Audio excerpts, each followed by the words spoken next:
Di kehidupan sebelumnya, dia adalah seorang pekerja penyelamat. Seorang yang berdedikasi, mengorbankan segalanya demi menyelamatkan nyawa orang lain. Hingga akhirnya, kematian menjemputnya dalam sebuah kecelakaan tragis. Namun, alih-alih lenyap dari dunia, dia terbangun kembali di tempat yang sepenuhnya berbeda.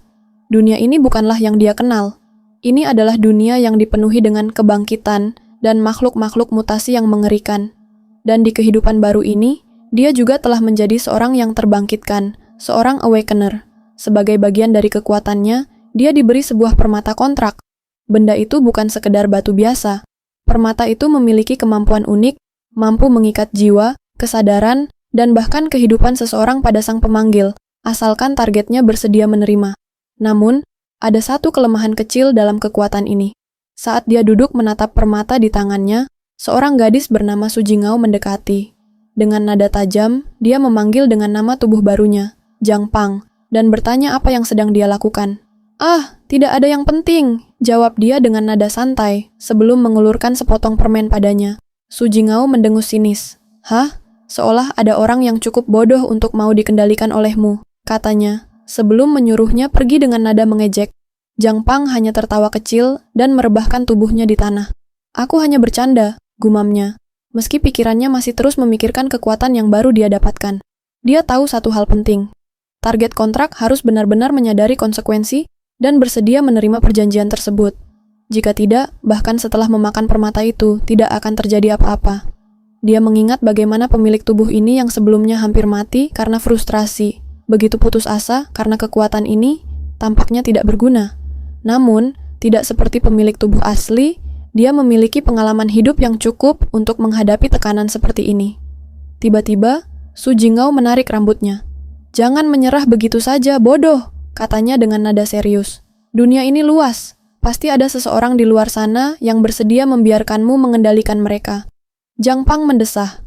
"Kau bisa bicara seenaknya, tapi siapa yang benar-benar mau melakukan itu?" gumamnya. Namun, tiba-tiba sebuah pikiran terlintas di kepalanya. Kenapa dia tidak pernah mencoba memakan itu sendiri? Tanpa ragu, dia mengambil permata itu dan memasukkan ke dalam mulutnya. Su Jingao membelalakan mata, terkejut. "Hei, apa yang kau lakukan?" serunya. Namun, terlambat. Seketika cahaya hijau menyelimuti tubuhnya. Su Jingao menatap khawatir. "Kau baik-baik saja?" tanyanya, dengan nada sedikit gemetar. Zhang Pang mengangguk.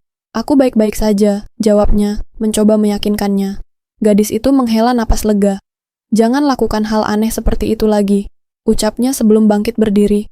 "Sudah malam, aku harus kembali ke asrama. Aku punya laporan yang harus diserahkan ke penjaga kota." Su Jingao berkata padanya, "Jangan menungguku." Zhang Pang menatap dengan bingung. "Apa kau benar-benar akan pergi?" Su Jingao mengangguk. "Aku sudah belajar semua yang bisa kupelajari di sini. Sekarang, saat mendapatkan pengalaman bertarung yang sesungguhnya." Dia mengerti maksudnya. Bergabung dengan penjaga kota dan melindungi tanah air adalah impian sejak lama. Sekarang, dia memiliki kesempatan untuk mewujudkannya. Gadis itu tersenyum padanya, mencoba menenangkan. "Jangan sedih, kalau kau menjadi cukup kuat, mungkin suatu hari kita bisa bertarung bersama." Zhang Pang tersenyum kecil. "Aku harap begitu," jawabnya. Dia tahu bahwa setelah ini, mereka mungkin jarang bertemu lagi. Rasanya sedikit menyebalkan harus mengucapkan selamat tinggal seperti ini. Meskipun Su Jingao hanyalah cinta pertama tubuh ini, dia tetap ingin memberinya pelukan perpisahan. Tiba-tiba, cahaya hijau bersinar di belakangnya. Sebelum dia bisa menyadari, tubuhnya bergerak sendiri. Dan sebelum dia tahu apa yang terjadi, dia telah memeluknya. Su Jingao tersentak kaget. Wajahnya memerah, dan dengan cepat dia mendorongnya menjauh. "Apa yang kau lakukan?" dengan nada gugup. "Aku pergi sekarang." Zhang Pang menggaruk kepalanya, kebingungan. "Baiklah, jaga dirimu," akhirnya. Gadis itu hanya mengangguk sebelum berbalik dan berjalan pergi. Setelahnya, Zhang Pang berdiri diam di tempatnya, merenungkan apa yang baru saja terjadi. Apakah tubuh ini baru saja bertindak sendiri? Seolah-olah ada sebuah perintah dalam diri ini yang menggerakkannya tanpa sadar. Mungkin ini hanyalah kebetulan, atau mungkin ini adalah efek dari permata kontrak. Sekarang, dia harus mencari tahu seberapa besar kendali yang benar-benar dimiliki atas dirinya sendiri. Zhang Pang berdiri diam sejenak, menarik napas dalam-dalam, lalu melompat ke udara. Dengan satu putaran sempurna, ia berputar dan mendarat dengan mulus. Kakinya menjejak tanah dengan ringan, tanpa kehilangan keseimbangan sedikit pun. Ia merebahkan diri, matanya menatap langit. Tubuhnya bergerak sesuai perintahnya, tanpa perlu latihan fisik sama sekali. Selama itu masih dalam batas kemampuan manusia, ia bisa melakukannya. Terbang? Tidak mungkin. Mengubah bentuk menjadi spesies lain? Mustahil. Namun, yang paling mengejutkan adalah bahwa ia bisa meniru gerakan yang bahkan belum pernah ia latih sebelumnya. Jika hanya dengan membayangkan dirinya memiliki kekuatan fisik dan penguasaan seni bela diri tertentu, ia bisa memperoleh keahlian bertarung. Maka, yang perlu ia lakukan sekarang hanyalah meningkatkan kemampuan fisiknya. Dengan begitu, ia akan menjadi lebih kuat. Tapi, ada satu hal lagi yang harus ia uji. Keesokan harinya, saat berada di kafetaria, Jang Pang duduk sambil memijat kakinya yang terasa sakit. Tubuhnya telah mengikuti perintahnya bahkan saat ia tidak sadar. Sebelum tidur, ia memberi perintah kepada dirinya sendiri untuk bangun pagi dan berlari. Ketika ia bangun, tubuhnya sudah kelelahan. Tanda bahwa bahkan dalam keadaan tidak sadar, tubuhnya tetap menjalankan perintahnya. Menarik, gumamnya sambil menatap sekeliling. Tak ada yang memperhatikannya. Satu-satunya suara yang terdengar adalah sekelompok mahasiswa yang berseru dengan antusias. Nama Lucy terdengar disebut berkali-kali. Seorang gadis berambut panjang dengan aura anggun melangkah masuk, membalas sapaan mereka dengan senyum manis. Jang Pang memperhatikannya. Apakah dia semacam ratu kampus? Mengingat betapa banyak orang yang mengidolakan gadis itu, mungkin saja. Tapi tiba-tiba, sesuatu menarik perhatiannya. Sebuah suara aneh, diikuti oleh kehadiran sebuah aura gelap yang muncul entah dari mana. Jang Pang menegang. Apa itu? Ia mengedarkan pandangannya dan menemukan sesosok makhluk. Matanya membelalak. Apakah yang lain juga melihatnya? Atau hanya ia yang bisa melihatnya? Suara itu pun membuyarkan pikirannya. Jang Pang, kau terlihat pucat, kata Lucy sambil mendekatinya. Ekspresi yang penuh perhatian. Namun, saat menatap matanya, Jang Pang bisa melihat sesuatu yang aneh, sesuatu yang tidak manusiawi. Ia menarik napas cepat, mencoba menenangkan dirinya. Aku baik-baik saja, hanya sedikit kurang tidur, ujarnya dengan senyum terpaksa. Lucy menatapnya dalam-dalam, sebelum tersenyum tipis. Begitu ya, katanya. Tapi ada sesuatu dalam nada suaranya yang membuat bulu kuduk Jang Pang meremang. Saat ia pergi meninggalkannya, Lucy menghirup udara pelan, seolah mengendus sesuatu. Bau ketakutan, bisiknya, sebelum melangkah pergi. Jang Pang berjalan menjauh dengan cepat, pikirannya masih dipenuhi tanda tanya. Apa yang baru saja ia lihat? Kenapa tidak ada orang lain yang bereaksi? Mungkin ia hanya berhalusinasi. Namun, saat ia masuk ke ruang kelas untuk melaporkan kejadian aneh itu kepada seorang guru, ia melihat sesuatu yang lebih mengerikan. Seorang murid tergeletak di lantai, berlumuran darah. Di sampingnya, berdiri seekor makhluk mutasi yang sedang melahap korban itu. Jang Pang terdiam sejenak sebelum akhirnya panik dan berlari keluar. Ini bukan halusinasi, ini nyata. Ia menuju teras, duduk dengan napas memburu. Ada yang tidak beres di sini.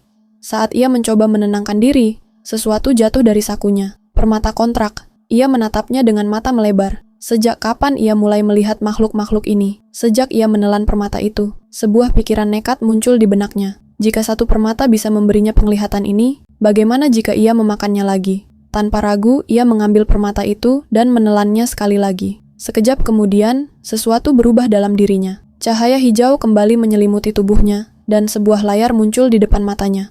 Menganalisis perkembangan, tubuhnya menegang. Analisis? Layar itu terus bekerja, dan setelah beberapa saat sebuah tayangan ulang diputar.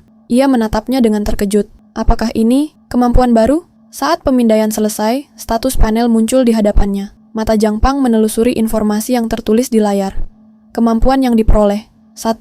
Perintah mutlak, absolute command. 2. Kepatuhan mutlak, absolute obedience. 3. Analisis dasar, basic analysis. Ia menelan ludah. Dari mana asalnya kemampuan ini? Apakah ini efek dari menelan permata kedua? Saat ia kembali ke kelas, pikirannya masih terus berputar. Ia mulai menyusun pemikirannya dengan lebih sistematis. Pertama, ia sadar bahwa ia telah menjadi pemanggil bagi dirinya sendiri. Tidak ada kekuatan lain yang bisa mengontrol tubuh atau pikirannya. Kedua, ia kini bisa melihat melalui distorsi kognitif yang sebelumnya menutupi makhluk-makhluk itu. Dan itulah mengapa ia bisa melihat Celestial Fox yang menyamar sebagai manusia. Makhluk-makhluk itu bukan sembarang mutasi. Mereka adalah Celestial Fox tingkat tinggi. Dan yang paling berbahaya dari semua itu, mereka bisa memanipulasi persepsi orang lain. Mereka bisa membunuh seseorang di tengah keramaian, dan semua orang hanya akan melihatnya sebagai percakapan biasa. Tersembunyi Zhang Pang mengepalkan tangannya. Ini bukan hanya dunia yang aneh. Ini adalah dunia yang penuh dengan bahaya tersembunyi. Dan sekarang, ia harus mencari cara untuk bertahan hidup di dalamnya setelah sekolah selesai.